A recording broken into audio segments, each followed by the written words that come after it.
Assalamualaikum warahmatullahi wabarakatuh. Perkenalkan kelompok kami, saya Bagas Rido Pratama Sasongko dengan NIM K1324055. Saya Kaisal Sarafida dengan NIM 1324034. Saya Malina Dwi Saputri dengan NIM K1324037. Saya Syahana Fiana Fitri dengan NIM K1324047. Saya Rizafia Sidra Dewi dengan NIM K1324042. Saya Khalid Rusilullah dengan NIM K1324063. Saya Alifin Putri Putria dengan NIM K1324051. Saya Kesyadana Saputra dengan NIM 1324035. Kami akan mempresentasikan dengan dasar-dasar matematika yang akan ditampilkan setelah video ini. Yo. Assalamualaikum warahmatullahi wabarakatuh. Jadi di sini saya akan menjelaskan materi dari dasar-dasar matematika, yaitu materi kuantum. Nah, apa sih kuantum itu? Kuantum merupakan suatu istilah yang menyatakan berapa banyak suatu objek dalam suatu sistem. Nah, fungsi kuantum adalah mengubah kalimat terbuka menjadi suatu pernyataan. Nah, pernyataan dalam kuantum itu hanya mempunyai dua nilai. Yang pertama yaitu kuantum bernilai benar saja atau kuantum yang bernilai salah saja. Contohnya, 3 merupakan bilangan prima, merupakan kuantum yang bersifat benar. Yang kedua, 5 merupakan angka genap, merupakan kuantum yang bersifat salah. Selanjutnya yaitu jenis-jenis kuantum. Nah, jenis kuantum itu ada dua. Yang pertama yaitu kuantum universal atau kuantum yang bersifat umum, dinyatakan dengan kata semua, setiap, dan sekarang. Contohnya, Z merupakan himpunan bilangan bulat, 2Z himpunan bilangan bulat genap. Kalimatnya, semua bilangan bulat adalah bilangan bulat genap. Dapat ditulis menggunakan kalimat matematika seperti ini. Dibaca, untuk setiap X elemen himpunan bilangan bulat, maka X elemen himpunan bilangan bulat genap. Yang kedua yaitu kuantum eksistensial atau kuantum yang bersifat khusus. Dapat dinyatakan dengan simbol seperti ini, yang dinyatakan dengan kata ada, terdapat, sebuah, dan beberapa. Contohnya, P adalah himpunan bilangan prima, 2N himpunan bilangan prima asli genap. Kalimatnya, ada bilangan prima yang genap. Dapat ditulis dalam kalimat matematika seperti ini. Dibaca, ada X elemen himpunan bilangan prima dan X elemen himpunan bilangan prima asli genap. Ya, kali ini langsung saja kita membahas contoh soal kuantum. Di soal definisikan setiap X anggota bilangan bulat, maka 2 pangkat X min 1 merupakan bilangan prima. Z merupakan simbol bilangan bulat. Ketika definisi soal dituliskan dalam kalimat matematik menjadi setiap X anggota bilangan bulat, maka 2 pangkat X min 1 anggota himpunan bilangan prima. Nah, sebelum kita mencoba mengecek satu-satu, kita perlu mengetahui bahwa bilangan bulat terdiri dari min tak hingga sampai tak hingga. Kemudian kita mengecek menggunakan sembarang bilangan bulat. Ambil saja kita memilih min 1, min 2, min 1, 0, 1, dan 2, dan seterusnya. Kita memasukkan X min 2, maka 2 pangkat min 2 min 1 hasilnya min 3/4, sehingga hasil bilangan prima tidak memenuhi. Yang kedua ada X min 1, maka 2 pangkat min 1 hasilnya min setengah, sehingga juga tidak memenuhi bilangan prima. Yang ketiga ada X sama dengan 0, maka 2 pangkat 0 min 1 sama dengan 0 tidak memenuhi juga karena tidak anggota himpunan bilangan prima. Yang keempat ada X sama dengan 1, maka 2 pangkat 1 min 1 sama dengan 1 juga tidak memenuhi karena bukan anggota himpunan bilangan prima. Yang kelima ada X sama dengan 2, maka 2 pangkat 2 min 1 hasilnya sama dengan 3, sehingga memenuhi karena 3 merupakan bilangan anggota himpunan bilangan prima. Yang keenam ada X sama dengan 3, maka 2 pangkat 3 min 1 sama dengan 7, sehingga memenuhi karena 7 juga merupakan anggota himpunan bilangan prima. Maka pernyataan setiap X anggota Z, maka 2 pangkat X min 1 anggota himpunan bilangan prima bernilai salah. Kemudian solusinya kita harus mencari negasi dari pernyataan yang bernilai salah ini. Kita dapatkan bahwa semua yang ada di pernyataan definisi tadi hanya ada sekitar sembarang X. Contoh misal ini ada X sama dengan 2 dan X sama dengan 3. Kemudian kita dapat simpulkan bahwa ada X bilangan bulat tetapi 2X-1 bukan bilangan prima. Sehingga kita notasikan dalam tulisan matematik menjadi ada X anggota himpunan bilangan bulat dan 2 pangkat X-1 bukan anggota himpunan bilangan prima. Maka definisi yang terakhir ini yang dianggap pernyataan yang bernilai benar. Nah, jadi yang selanjutnya itu ada kuantor eksistensial. Jadi kuantor eksistensial itu mempunyai lambang seperti itu dan dibaca beberapa, terdapat atau ada. Nah, jika misalkan PX adalah suatu kalimat terbuka, maka dibacanya maka notasi ini itu dibacanya untuk beberapa X berlaku PX atau ada X sedemikian sehingga berlaku PX. Lalu kuantor eksistensial menunjukkan bahwa sesuatu kadang-kadang bernilai benar untuk individualnya seperti contoh pernyataan berikut ini. Ada bilangan prima yang genap, maka notasinya ditulis seperti ini, di mana P mengganti bilangan prima sedangkan E mengganti genap atau even. Sehingga dapat dibaca ada X yang X adalah bilangan prima dan X adalah genap. Nah, jadi yang berikutnya ada negasi pernyataan berkuantor. Perlu diingat bahwa suatu pernyataan P yang bernilai benar akan menyebabkan negasinya bernilai salah. Namun jika P bernilai salah, maka negasinya akan bernilai benar. Kesimpulan inilah yang menjadi dasar penentuan negasi atau ingkaran suatu pernyataan berkuantor. Jadi hasil dari negasi kuantor eksistensial adalah dari kuantor universal. Setelah tadi kita membahas tentang materi kuantor eksistensial, kita bisa memperdalam lagi dengan latihan soal. Nah, di sini contoh soal yang pertama yaitu tidak ada bilangan real positif terkecil. Nah, kalimat ini itu maknanya sama dengan sebarang bilangan real positif bukan bilangan real positif terkecil. Nah, kalimat itu juga ekuivalen atau sama dengan setiap diambil bilangan real positif sebarang, maka dapat ditemukan bilangan real positif yang kurang dari bilangan real positif yang diambil. Maksudnya di sini setiap diambil bilangan real positif sebarang yang kita bisa simbolkan sebagai X, maka dapat ditemukan bilangan real positif yang kita bisa simbolkan sebagai Y yang kurang dari bilangan real positif yang diambil.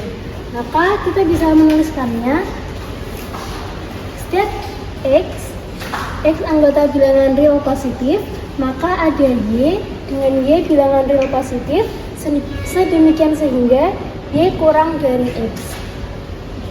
Nah, kalimat ini bisa kita negasikan menjadi ada bilangan real positif terkecil. Nah, kalimat ini itu ekuivalen atau sama maknanya dengan ada bilangan real positif, sehingga untuk sebarang bilangan real positif lebih dari atau sama dengan bilangan real positif yang tadi. Maksudnya, ada bilangan real positif yang kita simbolkan sebagai X, sehingga untuk sebarang bilangan real positif yang dapat kita simbolkan sebagai Y lebih dari atau sama dengan bilangan real positif yang tadi. Nah, kalimat tadi bisa kita tuliskan ada X anggota bilangan real positif, dan setiap Y anggota bilangan real positif, sedemikian sehingga Y lebih dari sama dengan X. Nah, di sini kita bisa lihat kalau ini itu bisa kita negasikan sebagai kuantor eksistensial, dan kuantor eksistensial bisa kita negasikan sebagai kuantor universal. Ya, di sini saya akan menjelaskan langkah penyelesaian pernyataan berkuantor. Langkah pertama, identifikasi dulu kuantor dan pernyataannya. Apakah pernyataan itu setiap X PX atau yang dibaca semua X PX benar, atau ada X PX, ada X sehingga PX benar. Lalu yang kedua, analisis pernyataan. Untuk pernyataan kuantor universal atau setiap X PX, maka harus dibuktikan semua X dalam domain. Lalu untuk kuantor eksistensial atau ada X PX, cukup temukan satu nilai X yang membuat PX benar. Nilai X itu yang berada di yang ada di domain setiap X. Lalu selanjutnya periksa domain. Pastikan paham domain dari variabel. Contohnya ada setiap X anggota bilangan bulat.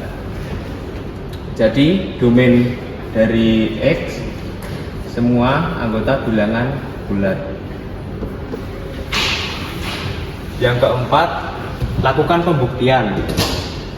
Untuk universal atau setiap X, tunjukkan sebarang domain benar. Dan untuk eksistensial atau ada X, tunjukkan setidaknya satu domain saja yang benar, setidaknya satu. Yang terakhir, simpulkan. Buat simpulan dari pembuktian pernyataan yang telah dibuat, yang telah dibuktikan, lalu tuliskan pernyataan tersebut benar atau salah. Ya, sekian dari langkah pembuktian dari penyelesaian pernyataan berkuantor. Baik, di sini saya akan menjelaskan mengenai contoh soal langkah-langkah pembuktian berkuantor. Yang contoh soal pertama yaitu definisi himpunan A dikatakan himpunan bagian dari himpunan B apabila semua anggota A menjadi anggota B.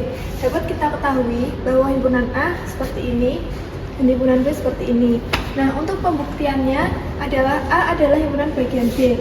Kita buktikan karena ada banyak bilangan yang memenuhi, maka kita ambil sebarang bilangan dengan X0, Y0 dengan X0 sama dengan S0, Y0 sama dengan 3 min S0 per 2 untuk suatu S0 himpunan anggota bilangan real. Kemudian untuk menunjukkan sebarang anggota A yang berupa X0, Y0, maka dapat kita tuliskan bahwa X0 sama dengan 3 dikurangi T0 dan Y0 sama dengan T0 untuk T0 himpunan anggota bilangan real. Untuk menunjukkannya tersebut dapat kita tuliskan 3 dikurangi S0 per 2 anggota bilangan real. Semisal 3 dikurangi S0 per 2 sama dengan T1, maka S0 sama dengan 3 dikurangi 2 T1. Dari ini kita memperoleh seperti ini.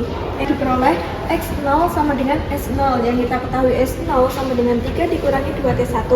Kita substitusikan, kemudian 2T1 merupakan anggota himpunan bilangan real. Untuk Y0 itu sendiri sama dengan 3 dikurangi S0 per 2, yaitu ini sama dengan T1, kita substitusikan. Yang dimana untuk suatu bilangan T itu adalah himpunan bilangan real. Sehingga kita mendapatkan buktinya yaitu X0, Y0 dengan X0 sama dengan 3 dikurangi D1 dan Y0 sama dengan D1 itu merupakan ada T yang merupakan himpunan bilangan real adalah anggota B. Kemudian kita next ke soal nomor 2. Diketahui N adalah bilangan bulat. Jika N kelipatan 3, maka N kuadrat kelipatan 3. Maka kita tuliskan dalam bentuk kuantor seperti ini. Lalu kita ketahui 3Z adalah himpunan bilangan bulat kelipatan 3. Maka 3Z ini ada sesuatu yang sesuatunya itu dikalikan dengan 3. Dapat kita tuliskan N sama dengan 3 kali sesuatu atau 3 kali K, yang dimana suatu K adalah himpunan anggota bilangan bulat. Karena ada banyak bilangan bulat yang memenuhi, kita ambil sebarang N anggota 3Z ditulis N sama dengan 3K0 untuk suatu K0 anggota bilangan himpunan bulat. Akan ditunjukkan N kuadrat anggota bilangan 3Z, artinya N kuadrat sama dengan 3 kali L0 untuk suatu L0 anggota himpunan bilangan bulat. Nah, lalu kita buktikan dengan N sama dengan 3K0, maka N kuadrat sama dengan 3 kali K0 kuadrat. Lalu kita pecah seperti ini, lalu kita kelompokkan atau sendirikan tiganya, keluarkan tiganya. Kita dapat hasilkan ini, yang dimana N kuadrat sama dengan 3 kali L0, yang suatu L0 itu sendiri adalah 3 kali L3 dikali K0 kuadrat yang merupakan himpunan bilangan bulat. Sehingga dapat kita buktikan bahwa jika N merupakan bilangan bulat kelipatan 3, maka N kuadrat itu sendiri juga bilangan bulat kelipatan 3. Selanjutnya kita masuk ke teknik pembuktian. Yang pertama ada pembuktian langsung. Pembuktian langsung ini menggunakan alur maju, yaitu dari awal sampai akhir itu berurutan. Jadi jika ingin kesimpulannya bernilai benar, maka pernyataan dari awal harus bernilai benar.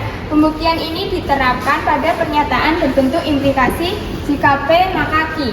Nah, konsep pembuktian langsung ini dilakukan secara bertahap, yaitu jika P maka Q bernilai benar, kemudian Q1, jika Q1 maka Q2 bernilai benar, kemudian selanjutnya sampai Qn-1 maka F bernilai benar, maka kesimpulannya adalah jika P maka R bernilai benar. Kemudian yang kedua adalah pembuktian tak langsung. Pembuktian tak langsung ini ada dua cara, yaitu kontraposisi dan juga kontradiksi. Yang pertama adalah kontraposisi. Perlu diingat bahwa proposisi itu ekuivalen dengan kontraposisinya. Kalimat matematisnya adalah jika P maka Q itu ekuivalen dengan negasi Q maka negasi P. Jadi jika proposisi bernilai benar, maka kontraposisinya juga bernilai benar. Yang kedua, pembuktian tak langsung adalah kontradiksi. Pembuktian dengan cara ini adalah dengan cara menolak sebuah kebenaran dalam pernyataan. Teknik ini melibatkan pengandaian yang jika dalam pernyataan bentuk implikasi jika P maka Q, maka diandaikan jika Q bernilai salah. Kontradiksi juga bisa dikatakan sebagai negasi dari suatu pernyataan, yaitu jika negasi dari jika P maka Q itu ekuivalen dengan P dan negasi Q. Cara pembuktian dengan metode kontradiksi ini yang pertama adalah dengan mengingkari pernyataan, kemudian yang kedua menemukan kontradiksinya. Kemudian jika ditemukan kontradiksi, maka simpulan yang awal akan menjadi benar. Teknik pembuktian yang ketiga adalah induksi matematika.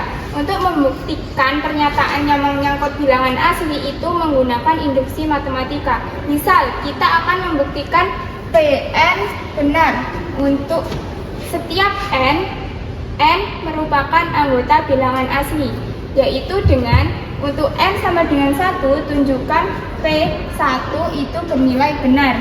Kemudian yang kedua, untuk n sama dengan k, asumsikan bahwa PK itu bernilai benar. Kemudian untuk n sama dengan k plus 1, asumsikan bahwa PK plus 1 itu bernilai benar. Baik, di sini saya akan menjelaskan tentang contoh soal pembuktian secara langsung. Soal, misalkan n adalah bilangan bulat, jika n kelipatan 2, maka n kuadrat kelipatan 2. Nah, sebelum itu kita buat dulu dalam kalimat matematika. Di sini untuk setiap n anggota bilangan bulat, maka n kuadrat itu anggota sama dengan kelipatan 2. Nah, di sini anggota dari himpunan 2Z itu adalah n sedemikian hingga n itu sama dengan 2k, di mana k itu adalah anggota dari bilangan bulat. Nah, karena ini anggotanya banyak banget, maka kita ambil sembarang n anggota 2Z. Tulis sama dengan n sama dengan 2k0. Untuk setiap k0 anggota Z akan ditunjukkan bahwa n kuadrat sama dengan 2L0 untuk setiap L0 anggota Z. Nah, terus n anggota Z itu maka n sama dengan 2K0 untuk setiap K0 anggota Z. N sama dengan 2K0 untuk setiap K0 anggota Z, maka n kuadrat itu sama dengan 2K0 dikuadratkan. N kuadrat sama dengan 2 kali 2 dikali K0 kali K0. Jadinya n kuadrat sama dengan 2-nya dikeluarkan dikali dalam kurung 2 kali K0 kuadrat.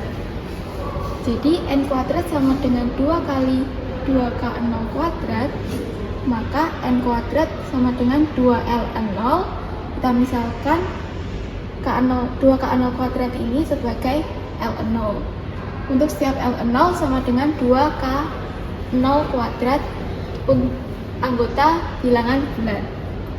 N kuadrat sama dengan 2Ln0 untuk setiap Ln0 anggota bilangan bulat, maka N kuadrat anggota bilangan N kuadrat itu anggota kelipatan 2. Jadi kesimpulannya, jika N anggota kelipatan 2, maka N kuadrat anggota kelipatan 2. Selanjutnya ada pembuktian secara tidak langsung. Nah, di sini yang pertama kita pakai pembuktian kontradiksi.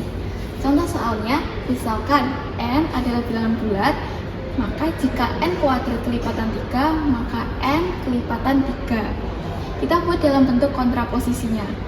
Jadi, jika N bukan kelipatan 3, maka N kuadrat bukan kelipatan 3. Nah, himpunan bulat kelipatan 3 itu N untuk setiap N sama dengan 3K, di mana K itu anggota bilangan bulat. Nah, di sini itu ada bisa negatif 6, negatif 3, 0, 3, 6, 9, dan seterusnya, banyak sekali. Oleh karena itu, nanti kita ambil sembarang bilangan K. Selain itu, himpunan bukan kelipatan 3, maka N demikian hingga N sama dengan 3K plus 1, di mana K anggota bilangan bulat, atau N sedemikian hingga N sama dengan 3K plus 2 untuk setiap K anggota bilangan bulat. Nah, ambil sembarang nilai N anggota dari ambil sembarang nilai N, di mana N itu bukan anggota dari kelipatan 3. Tulis N sama dengan 3K0 plus 1 untuk setiap K0 anggota bilangan Z, atau N sama dengan 3M0 plus 2 untuk setiap M0 anggota Z. Akan ditunjukkan N kuadrat itu himpunan bagian dari N kuadrat bukan merupakan kelipatan 3. Nah, ini kan ada dua kasus. Nah, kita pecah masing-masing menjadi kasus pertama dan kasus kedua. Di kasus pertama, N sama dengan 3K0 plus 1 untuk setiap K0, di mana anggota bilangan bulat, maka N kuadrat sama dengan 3K0 plus 1 di dalam kurung dikuadratkan. Nah, kalau kita kuadratkan, itu hasilnya 9K0 kuadrat ditambah 6K0 plus 1. Nah, angka 3-nya bisa kita keluarkan, jadinya 3 dalam kurung 3 kali 3K0 kuadrat ditambah 2K0 plus 1. Nah, jika N kuadrat sama dengan 3 dikali 3K0 kuadrat ditambah 2K0 plus 1, maka N kuadrat itu sama dengan 3S0 plus 1 untuk setiap S0 itu sama dengan 3K0 kuadrat plus 2K0. Jadi yang ini kita misalkan sebagai S0. Nah, kemudian jika N kuadrat sama dengan 3S0 plus 1 untuk setiap S0 anggota bilangan bulat, maka N kuadrat itu bukan anggota kelipatan 3. Nah, kemudian dari sini dapat kita simpulkan bahwa N kuadrat sama dengan 3K0 plus 1 untuk setiap K0 anggota bilangan bulat, maka N kuadrat itu bukan kelipatan 3. Itu kesimpulan dari kasus pertama. Untuk kasus kedua, N kuadrat sama dengan 3M0 plus 2 untuk setiap M0 anggota bilangan bulat, maka N kuadrat sama dengan 3M0 plus 2 dikuadratkan lagi. Nah, kita dapat nih hasilnya di sini, yaitu 9M0 kuadrat ditambah 12M0 ditambah 4. Terus kita keluarin 3-nya, jadinya 3 dikali 3M0 kuadrat ditambah 4M0 plus 1 plus 1. Nah, di sini kita tulis jika N kuadrat sama dengan 3 kali 3M0 kuadrat ditambah 4M0 plus 1 ditambah 1, maka N kuadrat sama dengan 3T0 plus 1 untuk setiap T0 sama dengan 3M0 kuadrat plus 4M0 plus 1. Di sini yang 3M0 kuadrat plus 4M0 plus 1 ini kita misalin sebagai T0.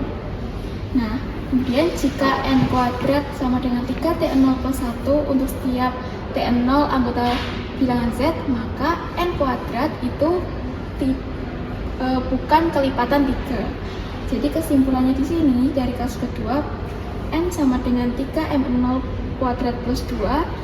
Jika N sama dengan 3M0 kuadrat plus 2, maka N kuadrat itu bukan anggota kelipatan 3.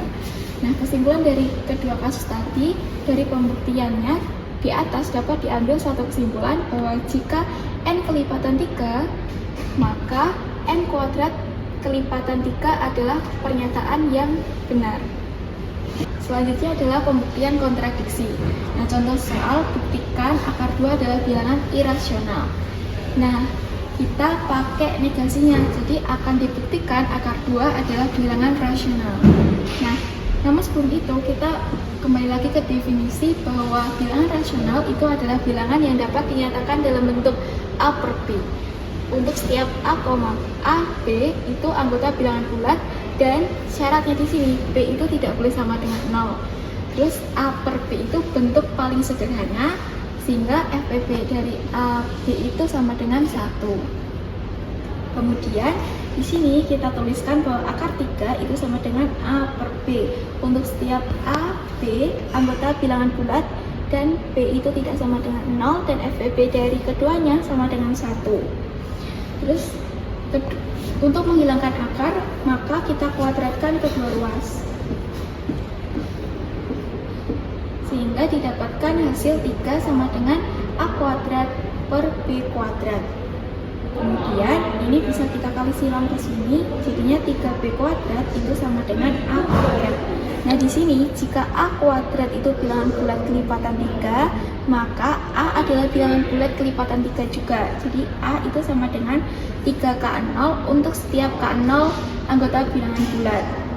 Nah, setelah itu sehingga 3B kuadrat itu sama dengan 3 dikali 3K0 kuadrat.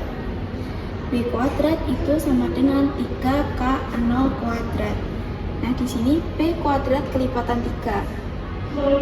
Jika B kuadrat kelipatan 3, maka B kelipatan 3. Diperoleh 3 adalah faktor sekutu dari A dan B.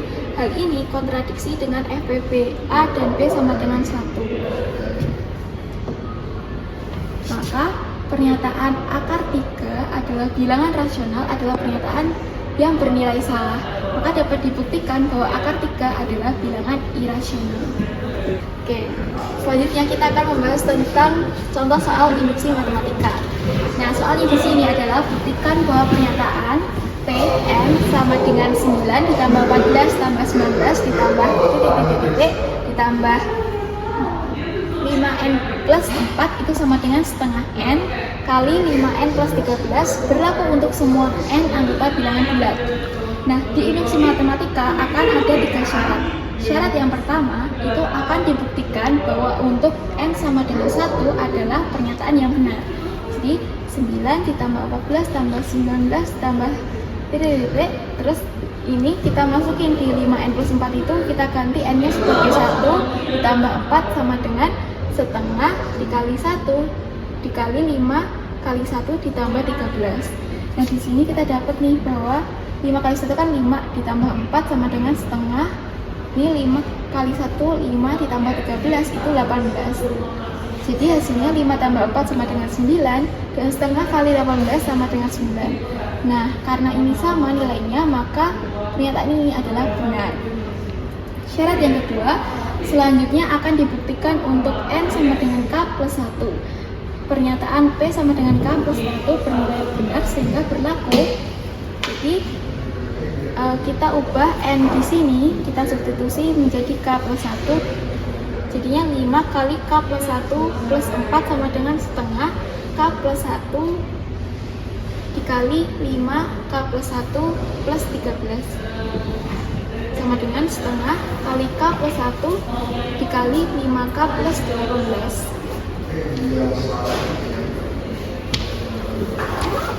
Kemudian perhatikan bahwa 9 tambah 14 tambah 19 tambah bla bla bla ditambah 5 kali k plus 1 plus 4 itu sama dengan, kita tulis ulang di sini 5k ini kita kalikan satu persatu menjadi 5k plus 1 ditambah 5 dalam kurung K plus 1 ditambah 4. Kemudian sama dengan di sini ada setengah K, 5K plus 13 ditambah 5 kali K plus 1 ditambah 4. Terus setengah K dikali 5K plus 13 ditambah 5K plus 9.